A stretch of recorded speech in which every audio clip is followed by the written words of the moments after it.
Hey everyone, welcome back to the channel where today we have a tier 10 replay that has been sent in by getting that name wrong already, StiggyGame from the Feral clan. Sorry about that, I butchered your name. What a great way to start, huh?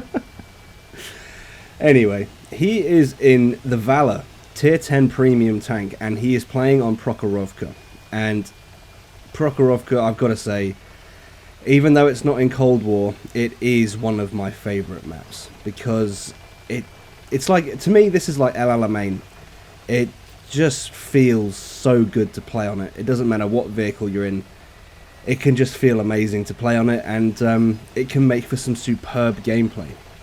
Now, fortunately, Stiggy here has found himself in a game where there are no light tanks, so what do you do when there are no light tanks? Well, you have to hope that someone on your team, who isn't in a light tank obviously, decides to push up and spot. Because you need someone to spot.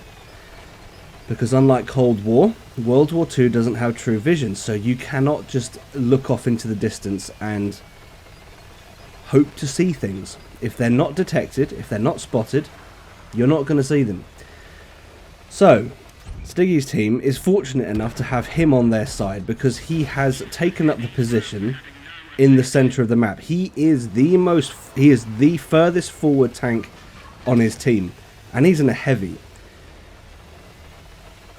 Normally you'd say, well, that's ridiculous. Well, in this game there's no choice really. He has no choice but to do this, and you can tell there are no light tanks on his team because everybody is so tentative. I'd say 80% of his team is sitting in 4 squares. Bottom left, look at the minimap. 4 squares in the bottom left corner contains about 80% of his team. And that is what happens in World War II when you don't have a light tank, because especially on Prokhorovkha, where it's open field for the most part, you're like, and I've been in this situation, players think, well, I'm not moving forward. Are you moving forward? No, I'm not going first. I'm not going first, you can go first. No, I'm not going first, you go first. it's that kind of situation you end up in. But Stiggy has put his big boy pants on, and he is taking up the role of spotting the enemy team. And fortunately for him, their team has the majority of their team, I would say, has come straight down the 7-8 line, down the other side of the track, so he couldn't see them anyway. His team wouldn't have been able to see them regardless.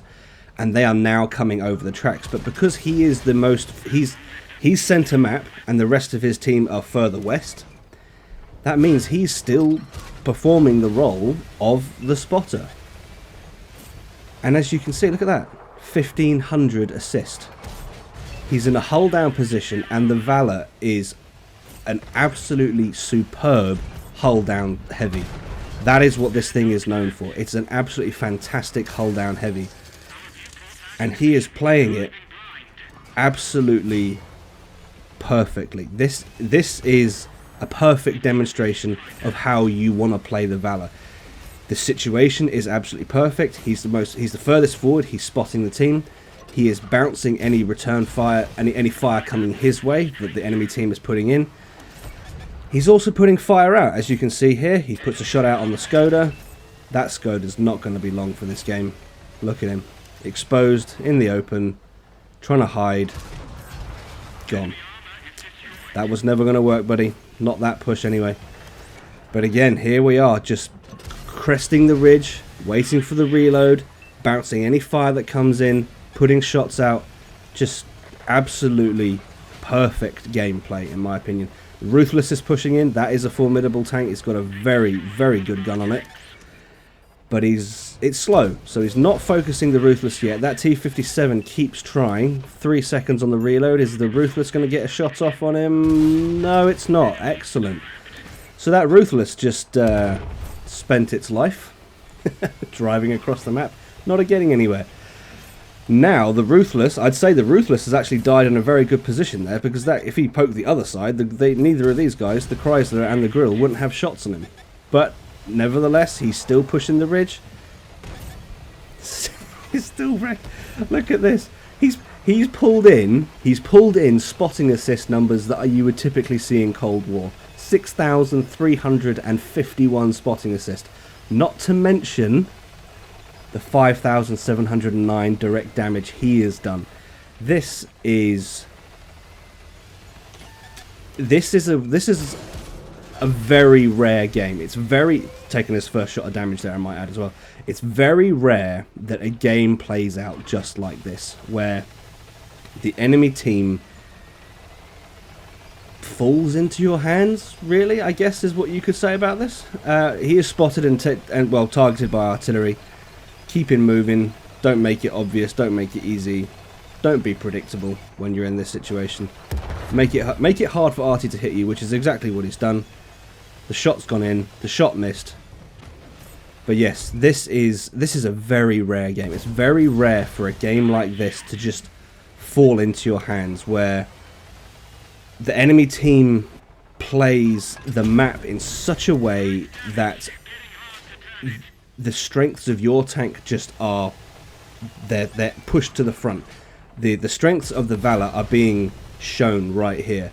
He doesn't need to push out into the open. He can play hull down. The enemy team just come over the crests to him.